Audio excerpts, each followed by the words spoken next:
अवधूत चिंतन श्री गुरुदेव दत्त.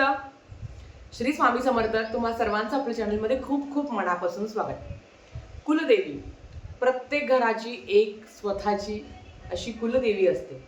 आपण सगळ्या देवींची उपासना करत असतो, पण सगळ्यात आधी मान असतो तो आपल्या कुलदेवीचा.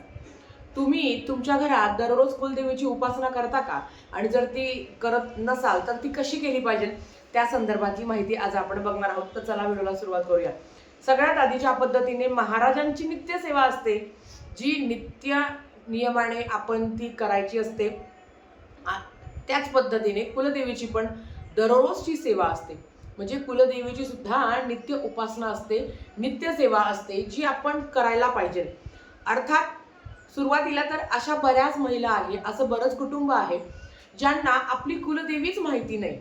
तर एक सांगावं असं वाटतं, जर तुम्हाला तुमची कुलदेवी माहिती नाही आहे, किंबहुना तुम्ही ज्या कुलदेवीची उपासना करता आहे तीच तुमची कुलदेवी आहे का ते बघा.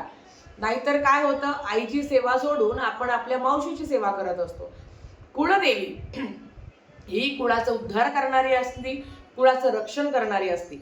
आता आपली कुळदेवी कशी ओळखावी? बऱ्याच काही सेवा आहे, कारण ज्या पद्धतीने लेकराला आईची गरज आहे त्याच पद्धतीने आईला सुद्धा आपल्या लेकराची गरज आहेच. म्हणून काही सेवा आहे किंवा म्हणजे आपल्याला जर आपली कुलदेवी बघायची असेल, ओळखायची असेल, तर सगळ्यात आधी भाट लोक असतात. माहिती असेल हा शब्द. गावाकडे आजही भाट येतात आणि आपली सगळी नोंदणी करत असतात. आपले आजोबा पंजोबा, त्यांचे पण आजोबा पंजोबा, सगळ्यांची नोंद असते. किंबहुना त्याच्याबरोबर पण जर तुमचं मूळ गाव आहे, जिथे आपण काही कामानिमित्त तुम्ही शहरात स्थायिक झाला असेल, तर तुम्ही तुमच्या मूळ गावी जाऊन ते तुमचे भाऊबंद आहेत, भाऊबंद माहिती सगळ्यांना, आपले चुलत वगैरे असतात, ते ज्या देवीची उपासना करतात ती आपली कुळदेवी असते. कारण कुळदेवीची सेवा ही पिढ्यानपिढ्या केली जाते. म्हणजे असं नाही की तुम्हाला कोणीतरी कुठली तरी भलतीच कुळदेवी सांगितली आणि तुमचे जे काही तुमचे जे काही भाऊबंद आहे ती वेगळीच जर कुळदेवीची सेवा करत असेल तर ते चुकीचं आहे. म्हणून तुमच्या जे काही भाऊकीतले लोक आहेत किंवा तुमच्या गावाकडे ज्या देवीची उपासना केली जाते, बघा, ग्रामदैवत वेगळं आहे, कुळदेवी वेगळी आहे. लक्षात ठेवा, आपल्या प्रत्येक गावाचं एक ग्रामदैवत असतं, त्याची उपासना आपण करायची असते, पण कुळदेवीची उपासना करणं सगळ्यात महत्त्वाचं आहे. तुम्हाला जर तुमची कुळदेवी माहिती नसेल मैत्रिणींनो, तर तुम्ही जवळचे भाऊबंद शोधा, त्यांच्याकडे जा, जरा हालचाल करा. नाहीतर जे भाट लोक आहेत त्यांना जरी तुम्ही विचारले तरी सुद्धा त्यांच्याकडे सगळे नोंदणी असते, ते बरोबर सांगता. नाहीतर आपले जे काही भाऊबंद आहेत तिकडे जाऊन चौकशी करा. नक्कीच ज्या पद्धतीने तुम्हाला तुमच्या आईची गरज आहे त्याच पद्धतीने आईला सुद्धा आपल्या लेकराची गरज असतेच. आता दुसरं, आम्हाला आमची कुळदेवी माहिती ताई, पण काय होतं, चैत्र नवरात्र आली की मस्त सेवा करतो, शारदीय नवरात्र आली की मस्त सेवा करतो, पण नंतर काय? जो पद्धतीने आपल्याला, खरं सांगू का, पितृदेव सगळ्यात आधी असतात. खरं तर देव कोणाला धरत नाही, कुठलाच देव कोणाला धरत नाही. मग ती कुळदेवी असेल किंवा कुळदेव असेल, आपले गुरु आहे, ते धरत नाही. देव कधीच आपल्या लेकराला त्रास देत नाही. हो, एवढंच आहे की देवाचा मानपान केला पाहिजे. आपण आता समजा आपल्या घरात जर आपली कुळदेवी आहे, कुळदेव आहे, त्यांची रोजची उपासना करणं महत्वाचं आहे. कारण संसारिक अडचणी जर तुमच्या आयुष्यात असेल तर कुळदेवीची सेवा तुमच्याकडनं घडत नाही. मग काय असतं, दरवर्षी प्रतिवर्षी मूळ पीठावर जाऊन कुळदेवीचा मानपान करणं, कुळाचार करणं, आणि शारदीय नवरात्राला कुळाचार करणं, चैत्र नवरात्राला कुळाचार करणं. आता बऱ्याच ठिकाणी चैत्र नवरात्राला सुद्धा कुळाचार केला जात नाही. आता ठीक आहे, पण शारदीय नवरात्र आणि खरं तर चैत्र नवरात्राला पण कुळाचार केलाच पाहिजे. पण अगेन ताई आमच्याकडे करत नाही, पण आपण सेवा करायला काय प्रॉब्लेम आहे? आणि जगाच्या पाठीवर कितीही लांब तुमची कुळदेवी असेल तर दीड वर्षात मूळ पीठावर जाऊन आई भगवतीचा मानपान करणं, कुळाचार करणं खूप महत्त्वाचं आहे. त्याने कितीतरी अडचणी खरंच कमी होतात. आता अडचणीचं काय तुम्हाला थोडक्यात सांगते. मुलगी चांगली आहे, मुलगा चांगला आहे, चांगला बक्कळ पगार आहे, पण लग्न जमत नाही. नवरा बायकोंमध्ये कुठलेच दोष नाही आहे, कुठलाच मेडिकल प्रॉब्लेम नाही आहे, तरी संतान प्राप्ती नाही होते. किंबहुना संसारिक अडचणी आहे, घरात वारंवार कटकट होणं, भांडण होणं, किंवा मुलाचं आईचं न जमणं किंवा मुलाचं वडिलांचं न जमणं, ह्याच्या काही अडचणी आहे ना, ते त्याच्यासाठीच असतं की कुळदेवीची सेवा आपल्याकडनं घडत नाही किंवा आपल्याकडनं ती आपण करायचा प्रयत्न करत नाही. बरेच कुटुंब असं आहे जे 3-3, 4-4 वर्ष कुळदेवीला जात नाही. मग ह्याच अडचणीमुळे थोड्याशा आपल्या संसारिक अडचणीला खूप, म्हणजे संसारिक अडचणी आपल्या वाढत असतात. आता आपण सेवेकडे बघूया. सगळ्यात आधी कुळदेवीची काय सेवा करायची? जगाच्या पाठीवर तुमची कुठलीही कुळदेवी असेल, खरं तर 3.5 शक्तिपीठापैकीच एक कुळदेवी आहे, म्हणजे आपली महाकाली, महालक्ष्मी, महासरस्वती, राजराजेश्वरी या 3.5 शक्तिपीठापैकीच एक कुळदेवी आहे असं म्हटलं गेलं आहे. पण अशा बऱ्याच महिला आहेत. आता जर गावाचं नाव घ्यायला गेलं तर बऱ्याच लोकांची, आमच्या येवल्याजवळ कोटमगावची देवी आहे जगदंबा माता, ती त्यांची कुळदेवी आहे. धुळ्याची एकवीर आई, भरपूर लोकांची ती कुळदेवी आहे. तर फक्त ह्या जातीची ही कुळदेवी असं अजिबात नाही बरं का. प्रत्येक जाती धर्मामध्ये वेगवेगळी कुळदेवी आहे. एका जातीचे लोक जरी असले तरी त्यांची माहेरची कुळदेवी वेगळी असते तर सासरची कुळदेवी वेगळी असते. बऱ्याच वेळा असा प्रश्न येतो की ताई नेमकी आम्ही कुठल्या देवीची सेवा करायची? माहेरची वेगळी आहे, सासरची वेगळी आहे. लग्नानंतर सासरची जी कुळदेवी आहे त्यांची उपासना करायची असते, सेवा करायची असते. आता सेवा काय करायची? आधी तर कुळदेवी आपली कोण आहे ते बघा.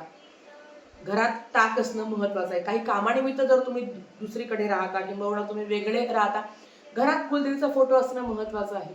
जी आपली कुलदेवी आहे तिचा फोटो असणं महत्वाचं आहे.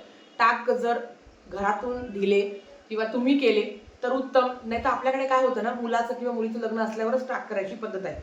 पण खरं तर असं म्हणतात की जेव्हा तुमच्या चूल वेगळ्या होता ना तेव्हा तुम्ही वेगवेगळे टाक केले पाहिजे. पण आजही आपल्याकडे तीच पद्धत आहे की लेकरा बाळांचं जेव्हा लग्न असतं, की आपल्या मुलाबाळांचं लग्न असतं, तेव्हा आपण टाक करत असतो. आता तुमच्याकडे जी पद्धत आहे ती तुम्ही पाळावी, पण सेवा महत्वाची आहे. सेवा काय करायची? श्री दुर्गा सप्तशती ग्रंथ मी आधीच तुम्हाला सांगते, तुमची कुठलीही कुळदेवी असेल महिलांनो, दुर्गा सप्तशती ग्रंथाचं पारायण करायचं असतं नित्य सेवेसारखं. रोज 2 अध्याय, 7 दिवसात एक पारायण होतं. शेवटच्या दिवशी एक अध्याय तुम्हाला मिळतो वाचायला, 13वा अध्याय. आता नित्य सेवेप्रमाणे करायचं असं तर ते कसं करायचं? पहिल्या दिवशी देव्या कवच ने सुरुवात करायची, सगळं वाचून घ्यायचं. मग अध्याय पहिला दुसरा ते झालं. दुसऱ्या दिवशी अध्याय तिसरा चौथा, तिसऱ्या दिवशी चौथा पाचवा, असे दोन क्रमशः अध्याय वाचायचे. शेवटच्या दिवशी काय येतं? तर शेवटच्या दिवशी येतं अध्याय 13वा. नंतर मग क्षमापदन स्तोत्रम वगैरे, रात्री सुक्तम वगैरे ते तुम्हाला सगळं वाचायचं असतं. या पद्धतीने कुळदेवीची सेवा करायची असते. आता ताई मांसाहार करून सेवा करू का? नाहीतर सेवा करण्याच्या आधी मांसाहार करू का? मैत्रिणींनो, मांसाहार करून आपण देवाला स्पर्श करू शकत नाही, ग्रंथाला स्पर्श करू शकत नाही किंवा दिवा पण लावू शकत नाही. मग तुम्ही असे प्रश्न करूच नका की ताई आज मला खायचं आहे संध्याकाळी, मग सकाळी मी वाचून घेऊ का? आता खरं सांगू का, हा तुमचा वैयक्तिक प्रश्न आहे. पण जर तुम्ही कुळदेवीची पण सेवा करत, आणि खरं तर कुळदेवीला जाऊन आल्यावर पण बरेच दिवस मांसाहार पण खात नाही, हा नियम आहे. पण आता ज्याला वाटेल त्याने आपापले नियम पाळावे, काय मला त्याला काही त्याच्याबद्दल बोलायचं नाही. पण आज जर मी दुर्गा सप्तशती ग्रंथाचं पारायण करते आणि ताई मी संध्याकाळी खाऊ का, अशा कमेंट्सच करू नका. कारण तुम्ही त्या पापाचा भागीदारी होता आणि मला प्रश्न विचारून तुम्ही मला भागीदारी करता. तुम्हाला जसं योग्य वाटतं तसं करावं. शेवटी करता करविता महाराज आहे. पण ताई रोज नित्य सेवा करणं शक्य होत नाही, किंबहुना म्हणजे देवीची बरं का, देवीची नित्य सेवा करणं आम्हाला खरं शक्य होत नाही. कारण अर्थात आपल्या संसारिक अडचणी आहे, आपण संसारिक माणसं आहे, जबाबदाऱ्याचं ओझं घेऊन आपण जगतो. संकट दुःख चांगलं वाईट सगळं घेऊन आपण जगत असतो. मग अशा वेळेस काय सेवा करायची? रोज माझ्या कुळदेवीची. सगळ्यात आधी तर तुम्हाला मी सांगितलं श्री दुर्गा सप्तशती ग्रंथाचं पारायण करायचं होतं. ताई आम्ही एक अध्याय करू शकतो का? चालतंय, काहीच प्रॉब्लेम नाही. सुरुवातीला तुम्ही एक अध्याय करा, एवढंच की तुम्हाला 14 दिवसात तुमचा एक पाठ होईल. पण ज्यांना रोज नित्य सेवेसारखं सुद्धा पठण करणं शक्य होत नाही त्यांनी काय करावं? आधीच सांगते, मांसाहार करून सेवा करू का किंवा सेवा करून मांसाहार करू का, अशा प्लीज कमेंट्स करू नका. तुम्हाला जे योग्य वाटतं ते तुम्ही करावं. पण सेवेला सुरुवात करा. आता ताई मी खूप अडचणीत असते, मला रोज सेवा करणं शक्य होत नाही, मग काय करायचं? मंगळवारी डायरेक्ट एक पाठ करायचा. डायरेक्ट दर मंगळवारी एक पाठ करा, शुक्रवारी करा, नाहीतर दुर्गाष्टमीला करा. आज तर बरोबर आज वैशाख अष्टमी पण आहे, दुर्गाष्टमीच आहे आज बरोबर. तर तुम्हाला इच्छा असेल तर तुम्ही दुर्गाष्टमीला पाठ करू शकता, तुम्ही पौर्णिमेला पाठ करू शकता. तुम्हाला जसं जमेल तसं पाठ करा. पण ज्या पद्धतीने नित्य नियमाने 2 अध्याय पठण करायचे असतात, बऱ्याच महिलांना खरंच जमत नाही. आणि काय होतं ना, तुमच्या घरात एकीने जरी 2 अध्याय पठण केले ना तरी सगळं घराला ते संरक्षण कवच असतं. आई भगवतीची सेवा सासूने करा, सासऱ्यांनी करा, लेकराने म्हणजे नवऱ्याने करा, तुम्ही करा, ती तुम्हाला भरभरून आशीर्वाद देणार आहे. तिचं एकच आहे की बाळा तुला माझी आठवण पाहिजे. जसं आपण म्हणतो ना की अडचण आल्यावरच आपल्याला देव आठवतं. देव मिळणं सोपं नाही आहे, हे तुम्हाला अनुभव आहे. खरंच सोपं नाही आहे, त्याच्यासाठी बऱ्याच गोष्टी कराव्या लागतात. असो, तर आता हे सुद्धा करणं ज्यांना शक्य नाही होत ना, तर त्यांना एक सांगते, महिलांनो, तुमची कुठलीही कुळदेवी असेल, जर तुम्हाला तुमच्या कुळदेवीचा मंत्र माहिती असेल ना, की हा मंत्र माझ्या कुळदेवीचा आहे, जो नित्य नियमाने एक माळ तरी पठण करावी, नाही होत तर 21 वेळा तरी पठण करावी, अगदी ते नाही होत तर थोडकं नाही तर काही 11 वेळा तरी मंत्र जप करावा. आता आता आमची रेणुका माता आहे, तर मी काय करते तुम्हाला सांगते. ओम अँड ह्रीं क्लीम चामुंडाय विचे, कारण ओम अँड ह्रीं क्लीम चामुंडाय विचे याच्यामध्ये श्री महाकाली, महालक्ष्मी, महासरस्वती, राजेश्वरी या तिन्ही देवींचा उल्लेख केला आहे. म्हणून तर खरं 99 मंत्राचं पठण करायचं असतं. एक माळ तुम्ही करू शकता रोज नित्य नियमाने. तुम्हाला तुमच्या कुळदेवीचा जर तो मंत्र माहिती असेल, जर तो छोटा असेल तर तो 108 वेळा जप करावा, नाही तर 51 वेळा करा, 21 वेळा करा, बोटाने मोजायचं, 21 वेळा करा, 11 वेळा करा. पण कसं असतं ना, आपल्याला पाहिजे एवढे आणि सेवा मात्र मुंगीसारखी करायची असते. मग अशा वेळेस कशा आपल्या अडचणी कमी होतील. जर तुम्ही अडचणीत आहात किंबहुना नाही ना, माझ्या कुळदेवीने माझं सगळं भरभरून दिलेलं आहे, आता फक्त आणि फक्त कृतज्ञता, त्याच्यासाठी सुद्धा रोज एक माळ. जर तुम्ही घरात असाल, जर तुम्ही नोकरी नाही करत आहे, तुम्ही कुठे बाहेर जात नाही आहे, तुम्ही लेकरा बाळांचं करून जर तुम्ही घरात नाही करत असाल, तर नक्कीच एक माळ तुम्ही जप करावी. नाहीतर जे आपलं सिद्धकुंजिका स्तोत्रम आहे त्याचं तुम्ही आवर्जून पठण करावं.